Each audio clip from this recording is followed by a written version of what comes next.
Hello, Keith Myers here. I This is an idea that I've been thinking about for a while, and I've debated putting it out there, but I think it's important, so I decided to do it. And I figured it would be easier just to put it on video and talk through it than it would be to write it up as a big long essay that probably people wouldn't bother to read. So here we are.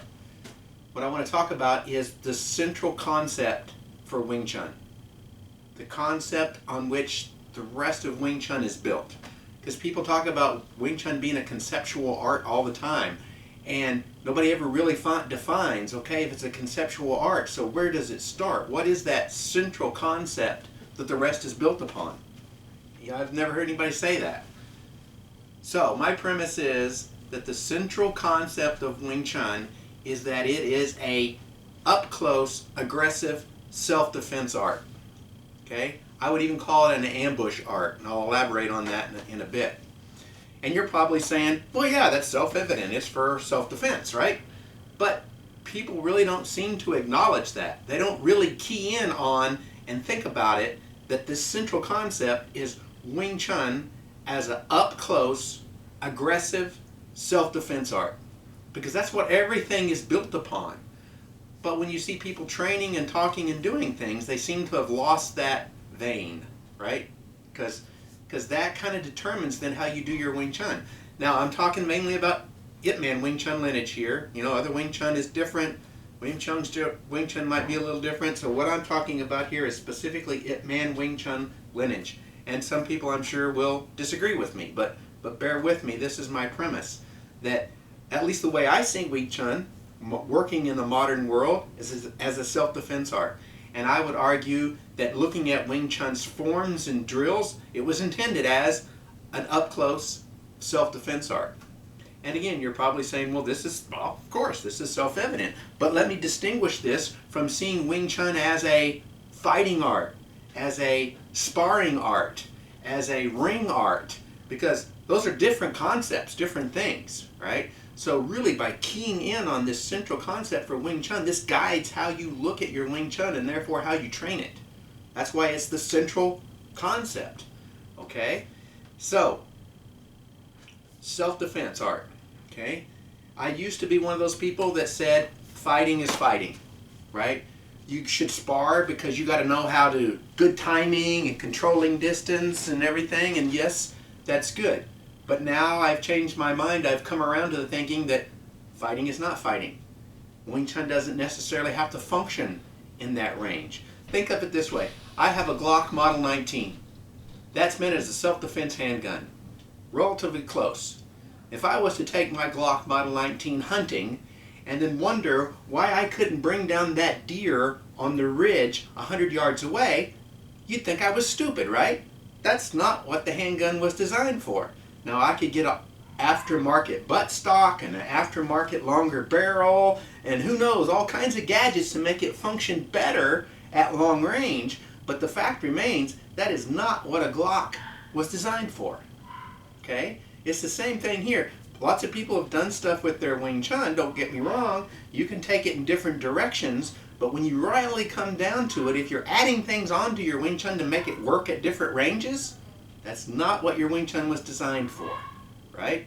So that's kind of where I'm coming from. So let's look at it. Up close, again, this central concept, all the other Wing Chun concepts will kind of drop into place and seem logical.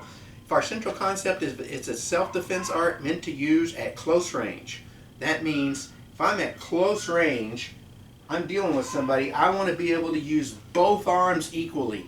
Because I am within reach of that person. I'm not way out here. If I'm within reach of someone, I want to be able to use both arms. So therefore, there's our theory of facing. I want to be able to face that opponent squarely so I can use both arms equally.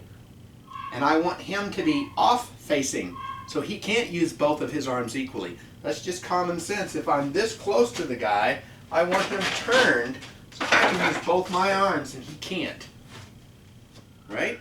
And then from that becomes our idea of a center line. If I'm going to face squarely, then I got to know how to use each of my arms properly so I can divide myself in half. I can work along a center line and I can have 4 quadrants. And then I realized that most of the places that are essential that I want to attack or defend are along that center line because I'm facing the guy squarely and I'm up close. If I was from a distance, then, suddenly his knee becomes a primary target and I'm not necessarily fighting along the center line. If I'm this close to somebody, then that center line becomes important. So those two concepts, facing and the concept of center line, start to fall into place. If I'm this close to somebody, then I'm too close to do a block and then attack, right? So I want to be able to block and attack at the same time. So that idea of Linsil-Daida, the simultaneous attack and defense, also follows from being square and bringing this close. Because obviously I want to defend and attack at one time. I want to stay square and things are oriented along the center. Okay? And you see that in Wing Chun structure. We're relatively upright with a stable stance. I'm not in a deep stance. I'm facing the guy upright in a stable stance because I'm fighting in close. Okay? And then you think about other concepts and theories from Wing Chun. If you think about it from that perspective, then why do we do that? Because we are fighting in close. Okay? Self-defense. Self-defense art means that this is not a face-off, sparring, give and take art. It's a self-defense art. So it means, when am I going to use it? I'm not going to use it in a ring. I'm not going to, if something's happening, I'm not going to face off with the guy and say, okay, come on, let's go, right? It's a self-defense art. I'm going to use it when I'm suddenly attacked or surprised. Something's just coming at me, and I turn and I have to defend myself, right? Something's coming and I turn and I have to defend myself. So I'm not training to fight the latest UFC fighter. I'm not training to fight boxing champion, the Golden Gloves boxing guy down the road. I'm training to fight the typical aggressor on the street. He's not necessarily highly trained. He's not necessarily sophisticated. I don't have to be able to beat a champion whatever. That's not my goal. So I'm not worried about being able to be good at sparring. That's not what my Wing Chun was intended for. My Wing Chun was intended for being good at defending myself. And if you look at the Chum Kyu form, right? Chum Kyu form tells us how to use Bong Sao. Chum Kyu form tells us how to move our structure. Chum Kyu is all about searching for the bridge. In Chum Kyu, do you ever square off with anybody and move in to try to make contact? No. Chum Kyu, think about when we have to recover the line. When I'm doing something, there's the one motion where I come back in, right? I'm searching for the bridge. What kind of bridge am I searching for? My arms are wide. Suddenly something's in front of me and it's surprising me, and whoa, I cover myself, right? Or my arms are this way, and then suddenly out of the corner of my eye I see something coming and I have to cover myself, right? Or my arms are down and suddenly something's right in front of me and I have to Bong Sao. If you look at the way Chum Kyu is structured, it's structured to help you defend against a surprise attack, not for you to face off in a match, okay? Same way with a dummy form. We never, in the dummy form, step away and then go at the dummy again. Once we engage the dummy, we keep moving at this range because this is the range we're fighting in. We're not assuming we're closing, stepping back, and then having to close again. We assume that when we've closed, we're staying at this range. Again, aggressive, self-defense, in close. Not a square-off, sparring match system. Okay? So, again, keep this central concept in mind because from a legal standpoint in the Western world, especially in America, right? If you are squaring off with somebody and saying, come on, buddy, you shouldn't have said that about my girl, and you get in a fight, you are probably in legal trouble. If you had the chance to run, to leave the situation, and you didn't, then you're responsible, right?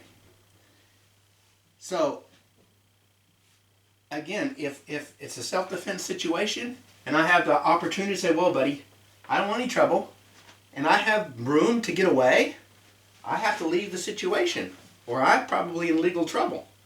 If I can't leave the situation, or there's somebody else I have to defend that needs my help, it might be different. But in a basic self-defense situation, if this guy says something about my mother, and I say, "Oh man, you shouldn't have said that. Come on, let's go," then I am as in as much trouble as he is, right? Because I did not. That no longer is self-defense. I'm squaring off. That's a fight, right? And legally, I'm in trouble. Okay. So again, it's not meant to be facing off and give and take and back and forth. It's meant to shit hits the fan and I react. Self-defense. So what do I call an ambush art? Well, that's essentially one way to look at it, is I am being ambushed. And when I am being ambushed, which means it's a surprise attack at close range, I have to respond, right? Something's happening and it's like, oh, boom.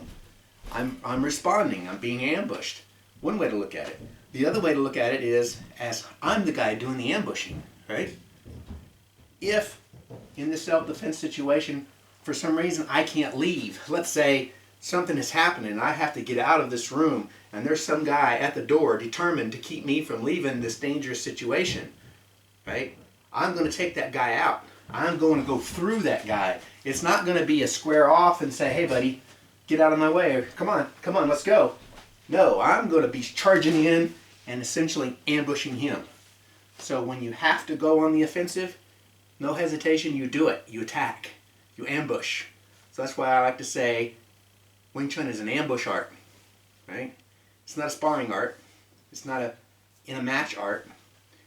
You can make it do that, but again, that's not what it was really designed or intended for. And I think that's why when you see Wing Chun guys trying to spar, they end up looking like some kind of strange, less than optimal version of boxing or kickboxing. They're trying to put their Wing Chun as a round peg into or square peg into a round hole, as the old expression goes, right? Yeah, you could probably force it in there, but that's not how it was optimally designed to function. So again, keep that in mind. You have this central concept of what Wing Chun is supposed to be.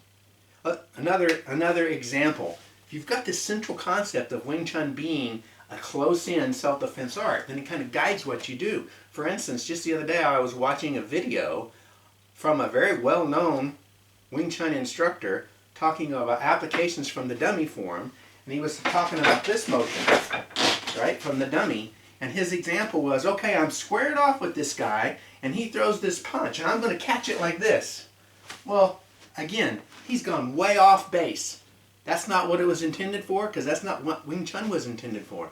My Wing Chun was not meant to stand out here and face off with this guy, and that move was certainly not meant to catch somebody's punch out of the air, right? It was meant for me already in contact in kind of a tie-up, close contact situation. I grab the line and I yank his arm off the line so I can hit him. That's what that move is for. All of the motions of the dummy are meant to already be, most of them, in contact. Not from out here, but already in contact, because the assumption is you've been attacked, suddenly you turn, you're in contact with that guy, now you're responding, you're doing whatever you're going to do. It's not going to be a face-off, a back and forth exchange.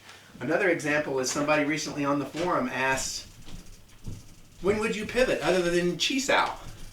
And I'm like, what? When would you pivot other than in chi sao? That sounds to me like somebody whose whole orientation is Wing Chun as a sparring method. Because if you're sparring, if you're thinking of this, you probably wouldn't pivot. But my God, if you're thinking of somebody coming at you and surprising you, there's all kinds of times when you're going to pivot to shift the guy, to move him, boom, boom. You're pivoting all the time. So again, knowing and following this central concept helps guide what you train and how you think of your Wing Chun. That's why I think it's important. So hopefully that makes sense.